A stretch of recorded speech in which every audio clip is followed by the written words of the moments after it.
Welcome to Silver Garage, where we discuss silver and garage-related topics. Tonight, we're discussing what is a silver certificate. Prior to 1964, the dollar bill was backed by silver. So with the silver certificates, you could take this to a bank and exchange it for $1 in silver payable to the bearer on demand. So if you gave this to a bank teller, they would give you $1 worth of silver. So what kind of silver, or what would you get? That's one thing that a lot of people don't understand, or just don't have a clear idea of what you would get if you exchanged one of these prior to 1968. 68 is when they officially ended these, and you could see the price of silver rising from 1962 to 68. So I think probably in the 60s, there was a higher demand of exchanging these for silver. Because prior to 1960-ish, prior to World War II, the price of silver was really low, somewhere between a quarter an ounce up to 90 cents an ounce. It started getting closer to 90 cents an ounce in the mid-60s. Of course, mid-60s, but that's where it started reaching $1. It started hitting 90 cents around the mid-50s.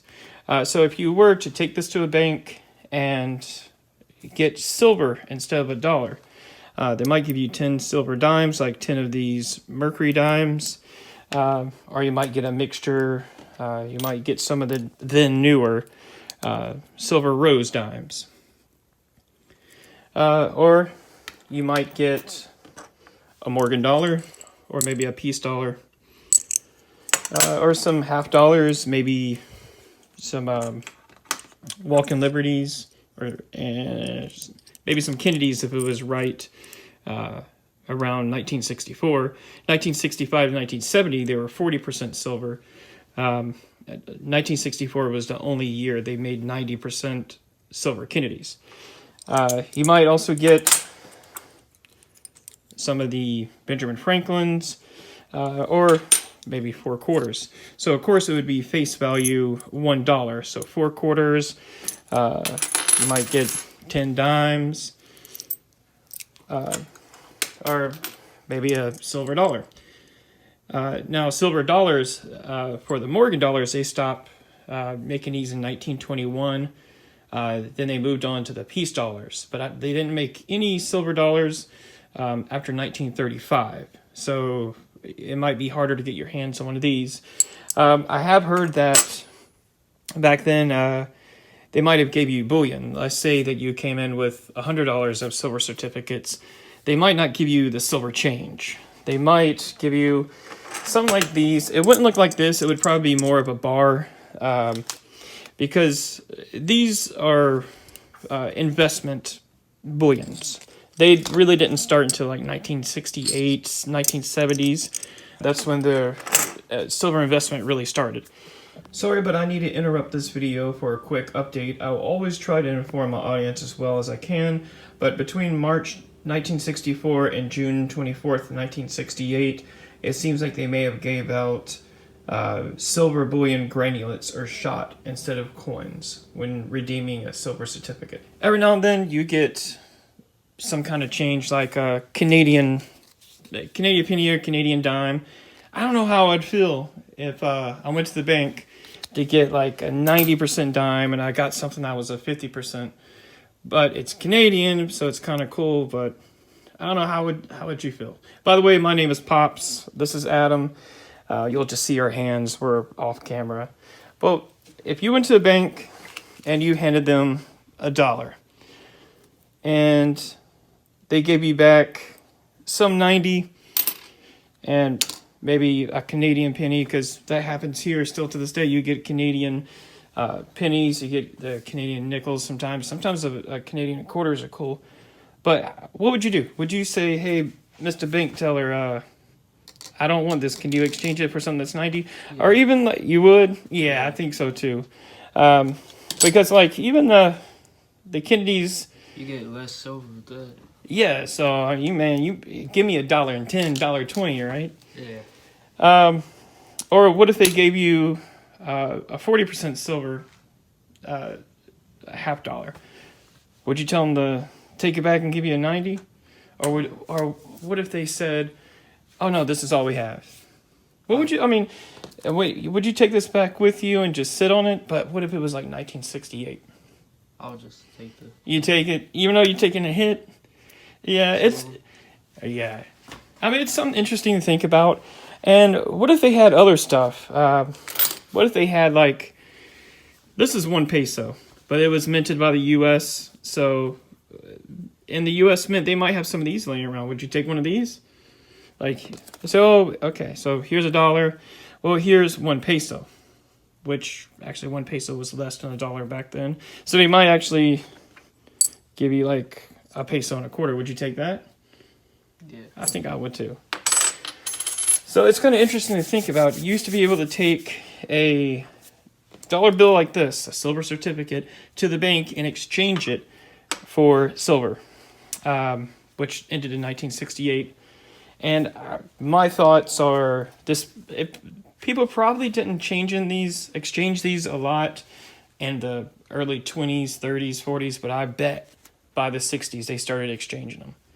But by 1968, I think March 24th, 1968, was the last day that you could redeem silver.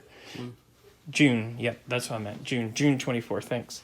But June 24th, 1968, I guess on June 25th, if you had this in your pocket, it was just a $1 bill. But you could still go to a store and get silver change, but there might be some copper nickel, like 65, well, 66, 68 mixed in there. So it's just interesting to think, and I haven't seen anybody else on YouTube really describe what you would get if you were to go back in time, or if you lived back then, when you could exchange a silver certificate for silver. You might get bullion if there's a lot, or you might get change if you just have a few dollars in silver certificates. And that's really all the purpose of this video, is to kind of stimulate the brain and kind of put yourself in that kind of situation. If you were at the bank and you were exchanging a $1 bill, a silver certificate, but it's still a $1 bill, for silver, and you had the option of like what kind of silver you could choose. Did they give you a choice? So it's just something to kind of to think about. Like, you can in your mind just go through several scenarios. Like, maybe you go to the bank one day and you get a Morgan dollar. And imagine if you were one of those speculators that really felt like silver is about to skyrocket. Would you take every single dollar and exchange them for, maybe with friends or families or at the store, and exchange them for the silver certificates? What if you went to, say, a convenience store and you had a $20 bill and you asked them, hey, do you have any that say silver certificate on it? And they said, yeah. I mean, would you just instantly give them a $20 bill and say, hey, I want every single one of these you have, and then go to the bank the next day and get all this silver? Say back in the 50s, 60s, I think people started really getting an idea that these are very valuable. But probably before that, they didn't think they were very valuable. And till this day, they're only worth about $1.50, maybe, for collector's value. Because like silver has a going rate that you can always track. You can look every day to the minute what silver is worth. With this, it's paper. It's fiat currency after the dollar was taken off the silver standard. So it's just something to think about. This is only $1.50, a little numismatic value. But it's really only about $1 today after June 24th, 1968. It's only $1. But before that, you could exchange it for silver.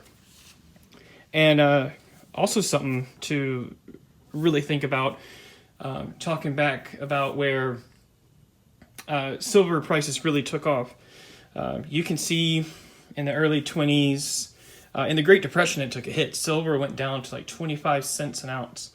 That would have been nice, because then you could take this and get $1 of silver. Silver being 25 cents, you can get 4 ounces of silver. I'm guessing, that's my thought. Or they just give you $1 in silver coins, probably just $1 in silver coins. I don't know if they really started tracking silver back then. But this is something to think about, and I'm sharing this video because I want to see the comments. I want to see if anybody really remembers going through that, where you could go to the bank and get silver coinage for $1, exchanging in the silver certificates, and what you got back. What were your choices? How did it work? That's something that happened. About 15 years before I was born.